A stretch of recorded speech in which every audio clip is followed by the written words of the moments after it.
네, 안녕하세요. 심장을 잘하는 의사, 복수면의 의사, 나도균의 의학이야기입니다. 오늘은 역류성 식도염 얘기를 좀 말씀을 드려보겠습니다. 역류성 식도염 환자분이 오셨는데, 이분 얘기는 역류성 식도염이 이제 가슴이 답답하고, 약간 통증도 있고, 그래서 이제 내과 갔더니 역류성 식도염이라고 이제 검사를 해서 진단을 받은 거죠. 그래서 약을 먹었는데 괜찮았다가, 얼마 전에 또 나타나더라고. 또 약 먹도 괜찮아. 근데 이제 지난 여름에는 이제 뭐 결혼도 하고 그래서 여러 가지 일이 많았는데 그랬더니 또 나타났다는 거죠. 사실 결혼이라는 것 자체도 어떤 논문에 보면 결혼의 스트레스와 뭐 이혼의 스트레스 같다, 스트레스 지수는 그런 논문도 있지만 어쨌든 그것도 어느 정도의 스트레스를 작용하는 것은 틀림없습니다. 스트레스라는 것이 짜증나고 신경질나는 게 스트레스가 아니라 몸에 부담을 주는 건 다 스트레스입니다. 제일 많은 스트레스는 과로죠. 근데 이분이 이제 그래서 스트레스로 약을 먹어서 이제 자꾸 반복되니까 무엇 때문이냐 이렇게 찾아오신 거죠. 근데 역류성 식도염 증후군이라는 게 있는데 그건 뭐냐면 역류성 식도염이 있고요. 그거 말고 뭐 목에 뭐가 걸린 것 같은 느낌, 뭐 가래가 끼는 것 같기도 하고 뭐 약간 뭐 머리도 좀 아프고 뒷덜미도 아프고 그래서 이런 데 가슴 통증도 좀 있고 그런데 그런 것들이 역류성 식도염 같이 나타나는 환자가 많아요. 그래서 그걸 모아서 이런 환자가 있다. 그래서 증후군, 역류성 식도염 증후군이라고 붙여놓은 거죠. 서양의학적인 방법으로 대단히 좋은 방법입니다. 근데 원인은 잘 모르겠다. 왜 이것이 이렇게 같이 나타나는지. 왜 그러냐면 해부 생리학적으로 역류성 식도염과 두통은 직접 상관은 없거든요. 어깨 아픈 것도 직접 상관없어요. 가슴 통증도 역류성 식도염에서 나타나는 가슴 통증과는 좀 다른 통증이 나타나기 때문에 직접 관계는 없는데 직접 관계가 없는 증상이 나타나니까 해석할 수가 없어서 그냥 증후군 이렇게 묶어놓은 거죠. 다른 병명도 마찬가지입니다. 무슨 증후군 이거 붙은 것들은 되게 잘 해석이 안 되고 잘 원인과 결과를 잘 모르는 경우에 그렇게 붙이는 겁니다. 그냥 증상만 모아서 붙이는 경우에 무슨 증후군, 뭐 베체트 증후군, 그 베체트라는 의사가 이런 환자들이 있더라. 그래서 보고한 것이 베체트 증후군이고, 아무튼 그렇게 사람 이름이 붙어있거나 한 증후군들이 많이 있습니다. 그런데 그러면 이런 것들은 왜 나타나는 그 뭐냐? 근데 거기에 그걸 한의학적으로 해석을 해보면 딱 들어맞습니다. 그러니까 예를 들면 이유는 뭐냐? 역류성 식도염이 생기는 이유는 뭐냐? 가슴에서 기운이 막혀서 생기는 겁니다.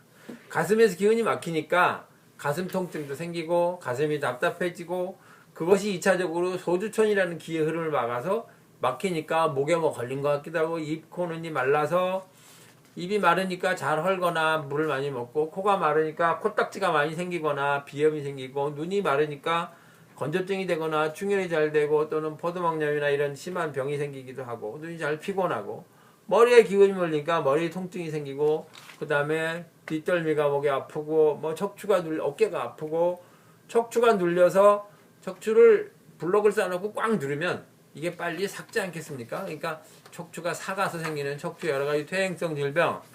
퇴행성 질병은 척추가 삭아서 생긴다는 건데, 예를 들면 뭐 강직성 척추염, 척추관 협착증, 뭐 후종인대 골화증 이런 것들고 대표적인 건 척추의 디스크입니다. 디스크는 다발성으로 생기는데 왜 다발성으로 생기냐? 척추 전체가 눌리는 거기 때문에 다발성으로 생깁니다. 그래서 이제 그런 것들이 나타나는 것은 이 소주천이 길이 나빠져서 그런 거다 하는 거죠. 그리고 그러면 역류성 식도염이 양약을 먹었는데 잘 치료가 되지 좀 좋아졌다가 다시 반복되는 이유는 당장 여기에 염증을 억제하면 좀 괜찮아지기 때문에 염증은 억제 증상은 없어지는데 원인인 그 스트레스와 긴장 그래서 기가 막히고 이런 것들은 그냥 남아있기 때문에 반복되는 거죠. 그리고 조금은 이제 좀 괜찮아졌다가도 몸은 스스로 약간씩 회복을 하니까 괜찮아졌다가도 조금 오버되는 긴장이 걸리거나 조금 오버되는 스트레스가 걸리면 다시 또 나타나고 그런 게 되는 거죠. 그러니까 급할 때는 양약을 좀 써서 하시더라도 근본적인 부분은 심기의 치료는 한의학적 치료를 해야 됩니다.